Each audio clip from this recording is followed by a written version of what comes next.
Hello and welcome to Miss Revell's Sewing Bee. I've been hearing a really weird noise coming from that cupboard over there.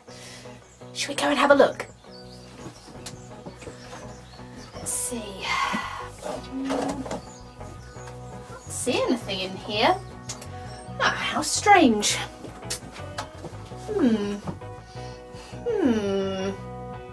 Oh! He doesn't look so scary after all. And do you know what? He's given me some inspiration. This is what your monster bookmark is going to look like today. You're going to do a running stitch to sew his eyes on and a whip stitch around the outside. And then when you're finished, you can test him on your favourite book by just slotting him onto the corner of the page that you're on, just like this. So here's a rundown of all the things that you're going to need to make your monster bookmark today. I've got some felt here.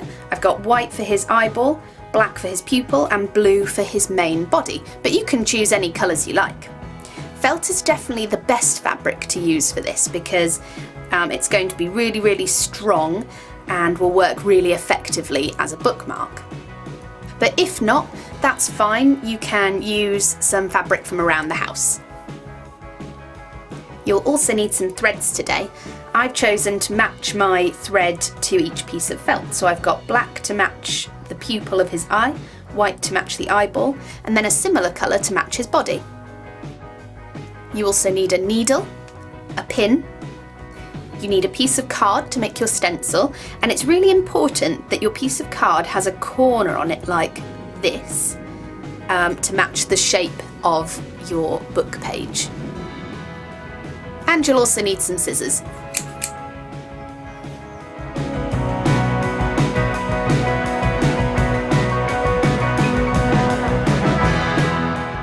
For step one, you need your card to make a stencil, your scissors, and also a favourite book to test the size of your bookmark on. I've chosen Winnie the Pooh, which is one of my favourite books from when I was little.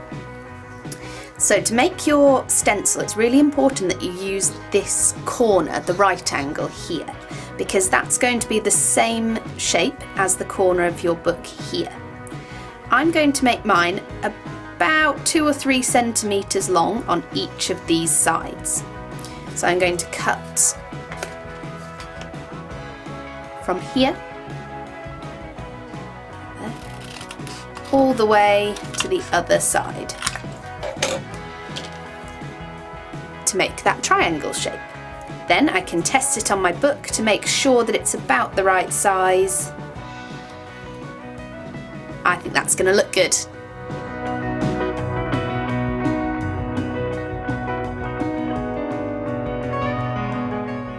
Now you're just going to need your stencil, your felt and a pencil. You need to make 2 cutouts of this stencil. I'm going to put it near the edge of my fabric, not right in the middle because otherwise this bit gets wasted. It goes towards the edge here. I'm going to hold it with this hand and stencil around it once with my pencil.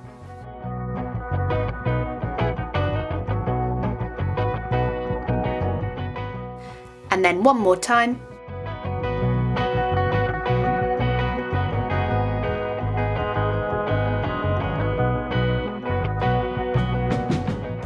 I've drawn 2 stencils, now I'm ready to cut out.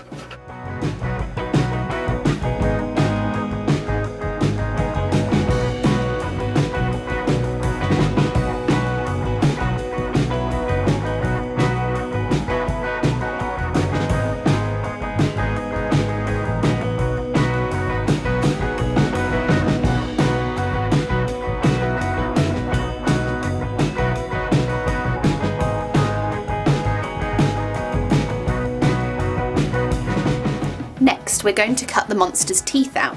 You only need 1 of your triangles for this and a pair of scissors. So you look at the long edge here that's going to sit on the inside of your page. So look for the longest edge. From that longest edge, you're going to snip with your scissors lots of little triangles to make some jaggedy teeth.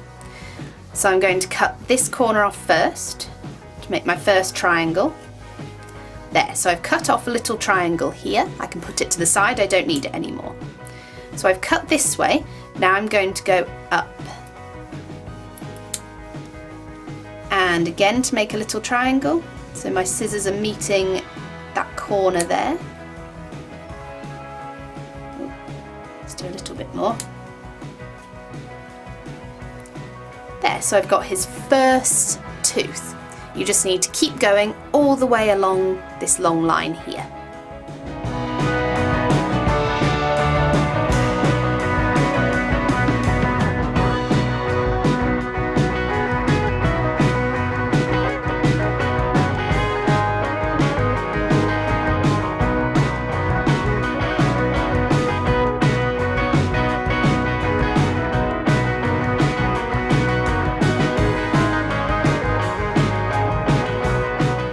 For step 4, we're going to make his eyes now. We need your triangle with the teeth that you've just cut out, your white felt and your black felt. It might even help you to draw out the shape of your eyes onto the felt first before you cut. So I'm going to do 2 round circles for eyes.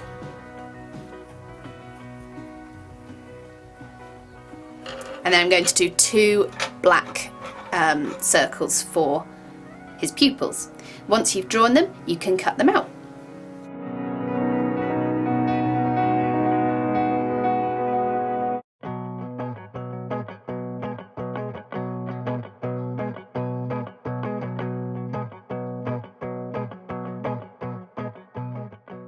I'm going to just test how big the eyes look on my monster. They look a little bit too big, don't they? They're close together and they're coming off the side of my monster. That's fine, I can just take a little bit more off around the edge.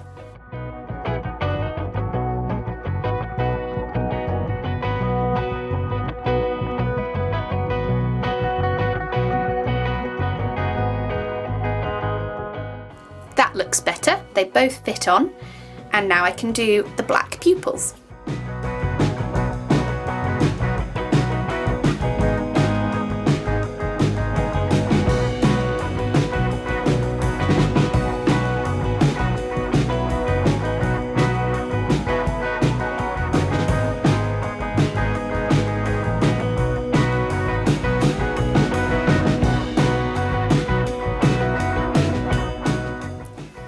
For step 5, all you need is the white felt of his eyes and the black felt of his eyes, as well as a needle and thread.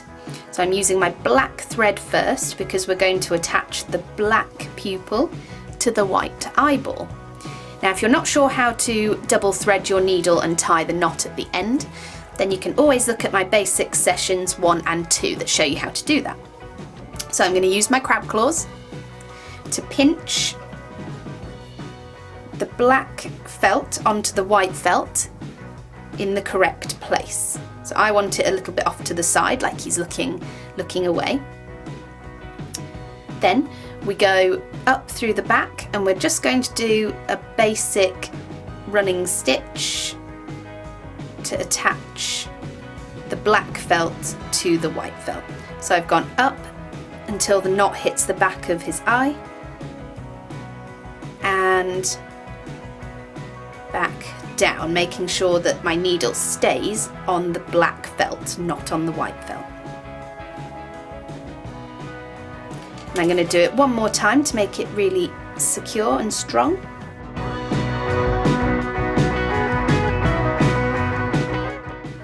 There. Once you've done your 2 stitches, flip it over.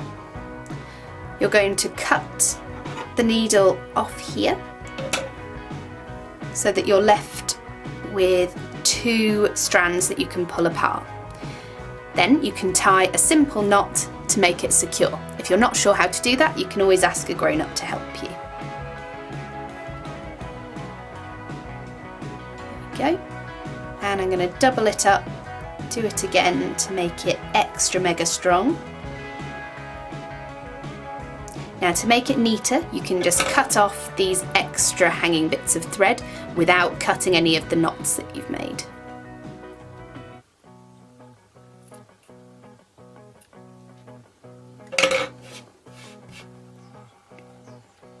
we go. So the black part of his eye is now fixed to the white part. You just need to do the same for the second eye now.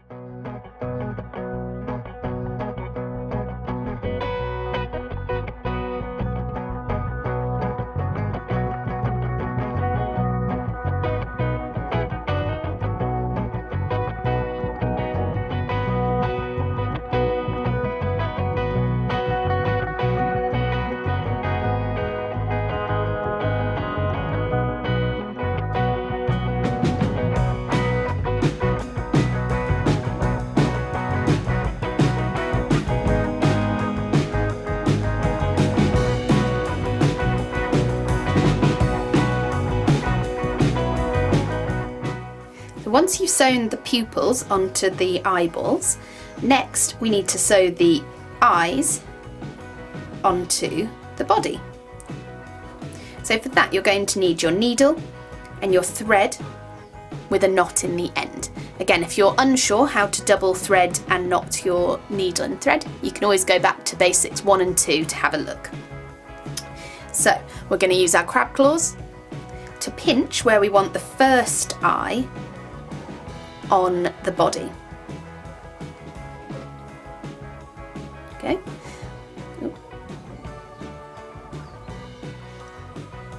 Then we're going to do a simple running stitch going all the way around the white part of his eye. If you're unsure how to do a running stitch or you're struggling with it, you can always go back to Basic Session 3 where I teach you in detail how to do that stitch. So coming up on the white part here, I go from the back so that the knot is on the back of his body. And I pull up until the knot is pulling against the back. Then I just go down with a small stitch, still on the white part. I should never go off the white part of the felt for this bit. To do my first stitch. One more time, up from the back, onto the white felt, pull up till it's tight, and go down. You're going to carry on with that until you hit this part here.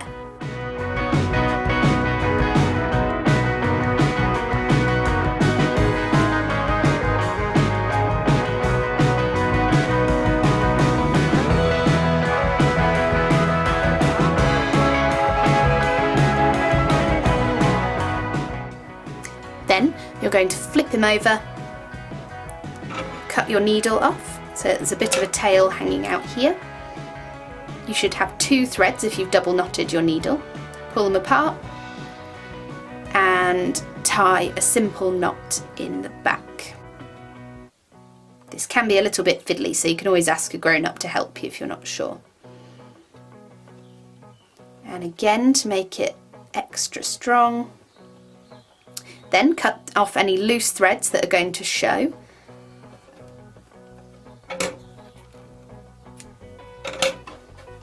There, you've sewn his first eye on. So now you just need to do exactly the same for the monster's second eye.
You're almost ready to start doing your whip stitch around the outside to sew these 2 triangles together. But first you're going to pin the 2 pieces together to make it nice and easy to do your whip stitch. So any bits that you want facing outwards need to face outwards. So I'm putting this one directly on top of the other one so that their edges match, and the eyes are on the outside here. Then take your pin and go up from the back, somewhere in the middle, and we go up, across, and down again, so that it's lying flat across your piece like this.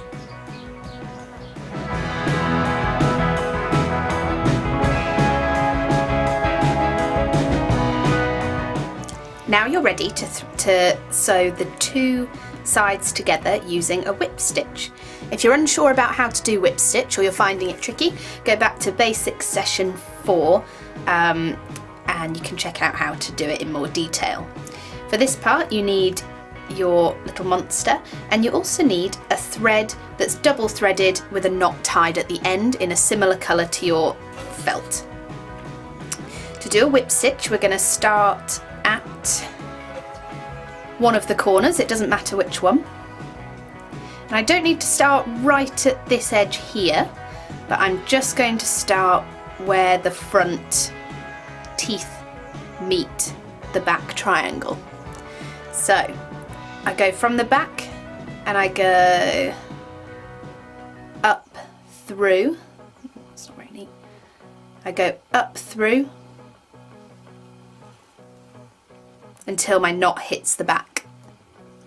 Then to do our whip stitch we go round the side, so we're not going this way like a running stitch, we go out to the side, spiral around and come back up, leaving a little gap between this stitch and your new stitch. Up we come, and we pull up until the thread is resting against the side here. I'm going to show you one more time. Come out to the side and up through the back with a little gap in between, and pull up until your thread is at the side here. Then you're going to go all the way around to here, down this side, and then stop right here.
We're not going to sew any more. We don't want to sew over this part here because that's where your book page is going to slide into.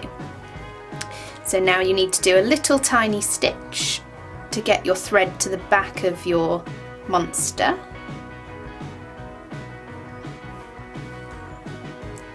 Flip him over.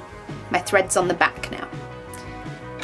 We're going to cut the needle off. Split the two strands apart that you should have if you've double threaded, and you're going to tie a basic knot in the back to keep it secure. And again, to make it strong. Then we're going to tidy it all up. So cut off the threads here without cutting the knot off.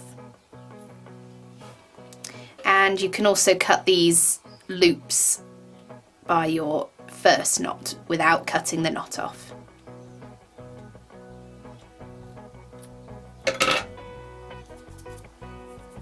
And take your pin out And ta-da! You've made your bookmark monster. Well, he's not so scary, is he? I can't wait to use him when I'm reading all my books. Is there something behind me? Better go catch him. Bye for now.